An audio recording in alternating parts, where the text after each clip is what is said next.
Salut à toi, alors peut-être que tu es souvent tiraillé entre l'envie et le désir de partager tes émotions sur scène avec un public et la peur de la scène, tout simplement, le trac, la peur de se confronter au regard de tes spectateurs. C'est normal, c'est une pathologie qui est très commune chez les musiciens, chez les chanteurs, chez les artistes de scène, qui est normale et qui touche même souvent les plus grands professionnels. Donc on va voir dans cette vidéo comment diminuer drastiquement le stress pré-concert, pré-spectacle.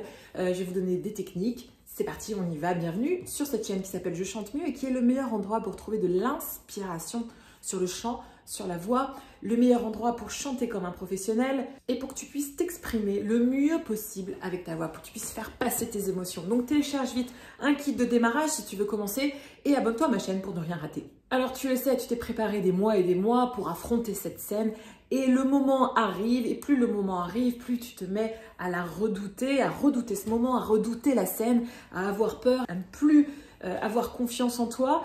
Et tu te demandes, tu sens ton pouce accélérer, tu sens que la peur vient s'installer dans ton corps, elle vient prendre la place, elle vient posséder l'environnement, elle vient posséder tes pensées et tu n'es plus maître de toi et plus maître de tes capacités et plus maître de ta voix. Ça, c'est le côté négatif de la peur. La peur peut vraiment nous faire passer pour un très mauvais chanteur alors qu'on est un très bon chanteur. Je vais vous donner tout de suite les techniques pour ralentir cette peur et pour lui couper le clapet.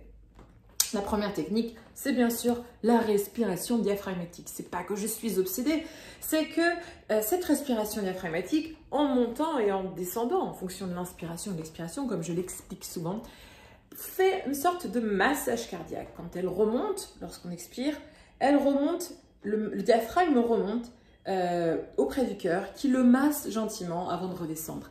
Et ces massages cardiaques vont considérablement diminuer le stress, vont ralentir vos pensées négatives, vont oxygéner votre corps et vont vous permettre de rationaliser, de revenir sur terre, de ne pas vous emballer dans la peur et de ne pas vous mettre à dramatiser. Ça va vous permettre de dédramatiser et de vous ancrer dans le moment, de vous calmer et de voir les choses avec plus de sang-froid. La deuxième technique, bien sûr, c'est de s'exercer. Plus vous allez passer du temps à vous exercer et plus proportionnellement, vous allez ressentir de la sécurité sur scène. Donc, plus tu te produiras aussi d'une certaine façon, plus tu iras sur scène, plus tu feras de la scène, plus tu vas être en mesure de gérer ta peur, gérer ton stress et tu vas prendre conscience, connaissance, découvrir autant toi-même dans ces moments de peur. Tu vas mieux te connaître et pouvoir être en mesure justement d'anticiper tes réactions. Pourquoi? Eh bien parce que en produisant beaucoup, déjà, tu ne seras plus dans l'inconnu. Tu vas être habitué à ces sensations-là de peur, de gestion du stress. Tu vas les reconnaître, tu vas apprendre à te connaître. Tu vas dire, ah, mais en fait, moi, je réagis comme ça. Et tu vas donc du coup savoir quelle attitude opter pour contrer ce stress-là. La troisième technique, c'est bien sûr le fait de rester concentré. Donc si jamais tu es sur un tremplin ou si jamais tu es dans un casting ou dans un festival et que tu souffres de cette anxiété, de la peur, essaye de t'isoler, de ne pas écouter les autres personnes et de faire en sorte, notamment grâce à la respiration, de rester concentré dans ton objectif. Et quel est ton objectif? Ton objectif, c'est de raconter ton histoire au public. C'est de lui adresser un message, c'est de lui adresser une émotion. Si tu n'es pas dans cet objectif-là, si tu es à côté, si tu es tétanisé par la peur, eh bien sur scène, les gens, ils s'ennuieront. Si en revanche, tu restes concentré dans cet objectif-là, même si tu as peur, le public ne s'en rendra pas compte et il va ressentir ton émotion, il va vivre un moment complètement magique. Donc voilà, il faut que tu restes concentré. C'est très important. Les grands sportifs font tout un travail de focalisation pour rester dans leur objectif et ne pas être déconcentré par la peur, le stress et plein d'autres choses.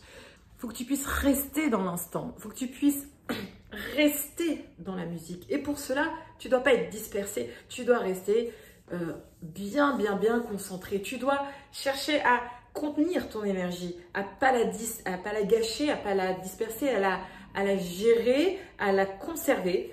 Et surtout, il faut que tu cherches à t'amuser. Plus tu vas t'amuser sur scène, Plus ton public va s'amuser, plus il va passer un bon moment et plus il sera content et il cherchera à te suivre après un peu partout parce que tu seras synonyme de bons moments pour lui. La quatrième technique, c'est la technique de contrôle des pensées, de fait de contrôler ses pensées. Et notamment grâce à la préparation mentale avant le concert, pendant toute une période, tu vas te préparer mentalement. C'est ce que font tous les grands sportifs olympiques. Ils se préparent pendant des mois et des mois et des mois, voire des années mentalement pour pouvoir assurer au moment J. Donc, les musiciens, les chanteurs qui souffrent de ce problème-là, vous devez faire exactement la même chose. Si vous voulez connaître cette préparation mentale, j'ai fait une formation qui s'appelle « Vaincre le stress » et dans laquelle, justement, je vous dévoile toutes les techniques beaucoup plus élaborées, beaucoup plus efficaces pour justement gérer son stress, pour se préparer mentalement. On va utiliser aussi toutes les techniques qu'utilisent les sportifs olympiques, les sportifs de très très haut niveau pour être au meilleur de leur forme et au meilleur de leur potentiel le jour J. Ce sont des techniques qui marchent et qui sont absolument extraordinaires, qui sont souvent basées sur les neurosciences. Regardez ça en bas dans le catalogue de mes formations. Si vous vous posez des questions et que vous avez besoin d'être éclairé, écrivez-les moi dans les commentaires, j'y répondrai. Et si vous voulez participer à un cours gratuit, regardez en bas dans les commentaires et suivez-moi pendant une vingtaine de minutes. On va travailler votre voix. Ciao, à bientôt.